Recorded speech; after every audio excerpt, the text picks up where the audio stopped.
হত্যা মামলায় সাবেক আইজিপি শহীদুল হক 7 দিন ও আব্দুল্লাহ আল মামুন 8 দিনের রিমান্ডে।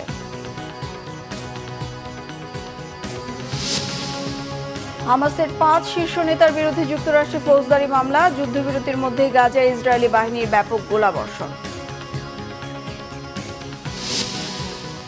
পাকিস্তানকে হোয়াইট ওয়াশ করে বাংলাদেশের ইতিহাস। টাইগারদের গর্জনে প্রকম্পিত রাওয়ালপিন্ডি।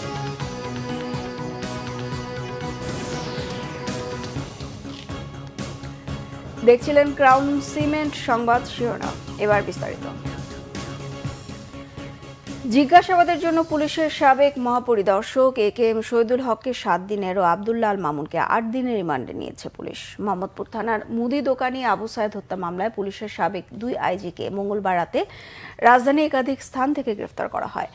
ডিএমপির অতিরিক্ত কমিশনার রেজাউল করিম মল্লিক জানান, ডিবি কার্যালয়ে তাদের প্রাথমিক জিজ্ঞাসাবাদ করা হয়েছে।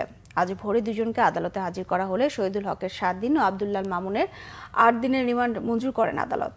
এদিকে অপহরণ মামলায় অতিরিক্ত পুলিশ সুপার আব্দুল্লাহিল কাফিরও 8 দিনের রিমান্ড মঞ্জুর করেছেন আদালত। ডায়মন্ড ওয়ার্ল্ডের ব্যবস্থাপনা পরিচালক দিলীপ কুমার আগরওয়ালকে গ্রেফতার করেছে র্যাব। গতরাতে রাজধানীর গুলশানে ডায়মন্ড ওয়ার্ল্ডের কার্যালয় থেকে তাকে গ্রেফতার করা হয়। র্যাব জানায়, ভবনের 13 তলায় আত্মগোপন করেছিলেন দিলীপ কুমার আগরওয়াল। প্রথমে সেখানে অভিযানে গেলেও তার সন্ধান পাওয়া যায়নি। পরে রাত 12টার দিকে তাকে গ্রেফতার করা হয় ওই ভবন থেকেই। 2 ঘন্টা প্রাথমিক জিজ্ঞাসাবাদ শেষে রাত 2টা নাগাদ দিলীপ কুমারকে গুলশানের অফিস থেকে বের করে নিয়ে যায় র্যাব। স্বর্ণ, হীরা চোরাচালান, অর্থ পাচার ও ডায়মন্ডের বদলে কাচের টুকরা বিক্রির অভিযোগ রয়েছে দিলীপ কুমার আগরওয়ালের বিরুদ্ধে। এছাড়াও সাম্প্রতিক ছাত্র জনতার আন্দোলনে কয়েকটি হত্যা মামলায় আসামি করা হয়েছে তাকে।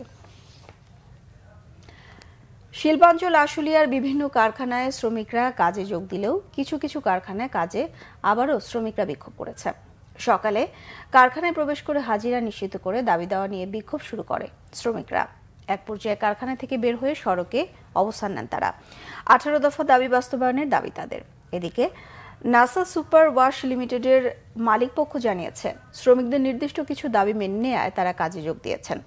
কারখানা কর্তৃপক্ষ বলছে, সম্প্রতি বহিরাগত একটি গ্রুপের গোলযোগের কারণে কারখানায় ছুটি ঘোষণা করতে বাধ্য হয় তারা। সেনাবাহিনী এসে পরে পরিস্থিতি নিয়ন্ত্রণে আনে। অপ্রীতিকর পরিস্থিতি এড়াতে সোমবার রাত থেকে শিল্পাঞ্চলে পুলিশ ও শিল্প পুলিশ যৌথ অভিযানে নেমেছে। শেখ হাসিনার সরকার পতনের আগের দিন 4 আগস্টেও ছাত্র জনতা হত্যার সমর্থনে বিক্ষোভ করা শিক্ষা ক্যাডারের বেশিরভাগ কর্মকর্তা স্বপদে বহাল। দলীয় বাহিনীর ভূমিকায় থাকা শিক্ষা ভবনের সেই কর্মকর্তাদের কেউ কেউ ভুল পাল্টেছেন এরই মধ্যে। তাদের 14 জনকে শোকজ করেছে শিক্ষা অধিদপ্তর। তবে বড় একটি অংশ আলোচনার বাইরে। স্বপদে থাকতে চলছে তাদের নানা তদবির। আরো জানাচ্ছেন ফারুক বাবু।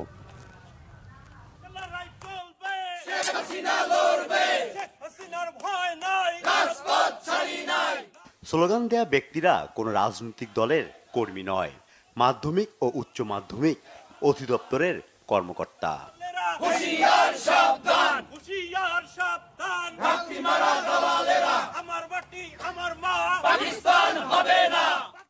কোটা আন্দোলনকারীদের এ যুগের রাজাকার বলায় তখনকার শিক্ষামন্ত্রী মহিবুল হাসান চৌধুরী নওফেলের চট্টগ্রামের বাড়িতে 3 আগস্ট হামলা চালায় বিক্ষুব্ধ ছাত্র জনতা। এর প্রতিবাদে ও মন্ত্রীর সমর্থনে 4 আগস্ট দলীয় ক্যাডারের মতো রাস্তায় নামেন বিসিএস শিক্ষা ক্যাডারের কিছু কর্মকর্তা।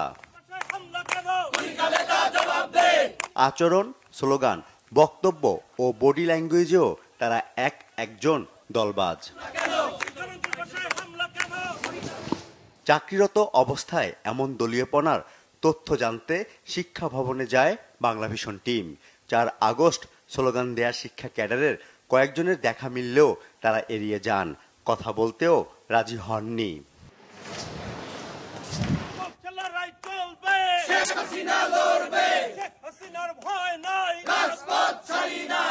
দেশে যখন পুলিশের গুলিতে ছাত্র জনতার লাশের স্তূপ, ঠিক সেই মুহূর্তে সাবেক শিক্ষামন্ত্রীকে খুশি করতে শিক্ষা ক্যাডারের অন্তত 30 জন এভাবেই নেমেছিল আওয়ামী লীগের এজেন্ডা বাস্তবায়নে। দলীয় এজেন্ডা বাস্তবায়নে মাঠে নামা ব্যক্তিদের মধ্যে রয়েছেন মাধ্যমিক ও উচ্চ মাধ্যমিক অধিদপ্তরের শিক্ষা কর্মকর্তা, সহকারী পরিদর্শক, গবেষণা কর্মকর্তা, উপপরিচালক, অতিরিক্ত পরিচালক, সহকারী পরিচালক সহ অনেকে। অধিদপ্তরটির মাধ্যমিক শাখার পরিচালক সৈয়দ জাফর আলী সহ 4 পরিচালক ছিলেন এই মিছিলের আয়োজক।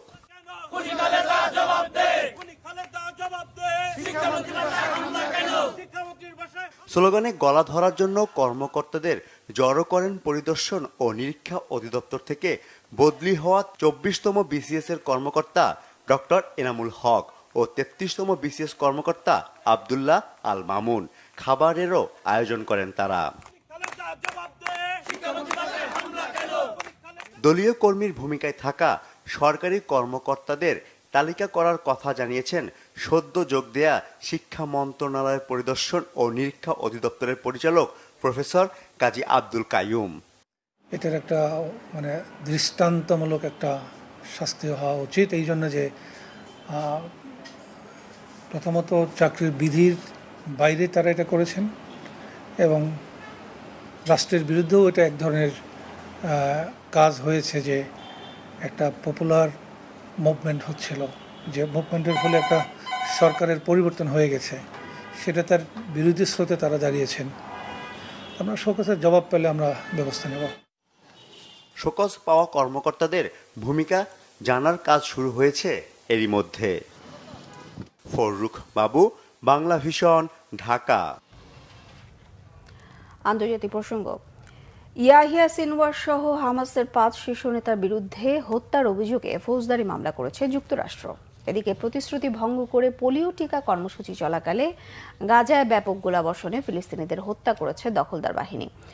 মার্কিন স্টেট ডিপার্টমেন্টের অভিযোগপত্রে আসামি তালিকায় থাকা ফিলিস্তিনের স্বাধীনতাকামী সংগঠন হামাসের বর্তমান শীর্ষ নেতা ইয়াহিয়া সিনওয়ার গাজায় লুকিয়ে আছেন বলে ধারণা করা হচ্ছে। এছাড়া খালেদ মিশাল কাতারের দোহায় আর আলী বারাকা লেবাননে অবস্থান করছেন। এবছরের মার্চ ও জুলাইয়ে ইসরায়েলের হামলায় নিহত ইসমাইল হানিয়া, মোহাম্মদ দেইফ ও মারওয়ান ইসার নামও আসামির তালিকা রয়েছে। তাদের বিরুদ্ধে 7টি অভিযোগের মধ্যে রয়েছে গত বছরের 7 অক্টোবর ইসরায়েলে হামলা চালিয়ে মার্কিন নাগরিক সহ অন্তত 1200 জনকে হত্যা ও আন্তর্জাতিক সন্ত্রাসবাদী গোষ্ঠীকে তথ্য ও আর্থিক সহায়তা প্রদান।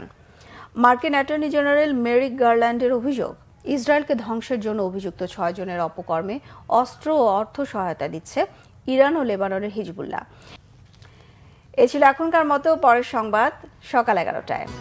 এছাড়া বাংলাদেশের সংবাদ ও সংবাদ সংশ্লিষ্ট অনুষ্ঠান দেখতে ভিজিট করুন www.bbnews24.com ও facebook.com/bangladesh news। সাবস্ক্রাইব করুন youtube.com/bangladesh news। সঙ্গে থাকায় ধন্যবাদ সবাইকে।